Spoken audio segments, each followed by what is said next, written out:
Couloir froid et rien, il pointe du doigt. Emma, à 10 ans, elle cache ses plaies sous ses doigts. Sale nulot, tu sers à rien, ça lui vrille le cœur. Chaque message sur son portable, un nouveau moteur de peur. Une camarade filmée, humiliée, le collège fermé, la honte sur les réseaux, ses parents choqués, impuissants à ses côtés.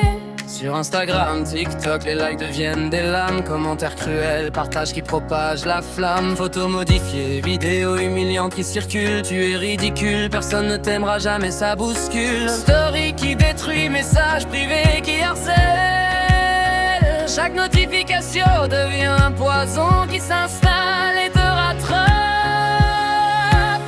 Le poids des mots, des regards, des cris dans le silence, ça détruit l'enfance, ça brise la confiance. On dit que ça passera, que ça forge le caractère, mais chaque blessure reste, chaque larme est un enfer.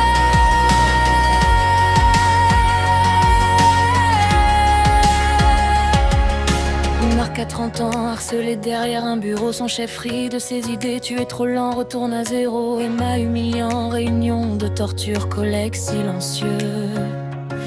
Il rentre chez lui, stress dans les veines, un sourire devenu faux. Car réel dans les journaux, suicides qui font la une. La machine broie l'humain, personne pour lui tendre la main.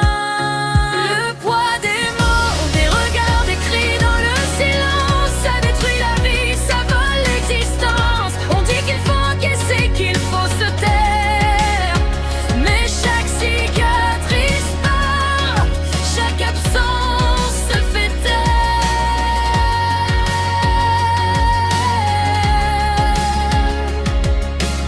Julie rentre tard, ses parents s'inquiètent encore. Ils ne voient pas ses larmes, ses blessures d'accord. Frères et sœurs ignorent le harcèlement invisible. Les nuits sont longues, le courage devient risible. Un fait divers à la télé, enfant battu à l'école. Un autre journal, adulte isolé, brisé par le rôle. Il n'y a pas de faiblesse à demander de l'aide, il n'y a pas de honte à briser le cycle des plaies. Le harcèlement n'a pas de visage unique, il frappe partout, silencieux, violent, insidieux et tragique.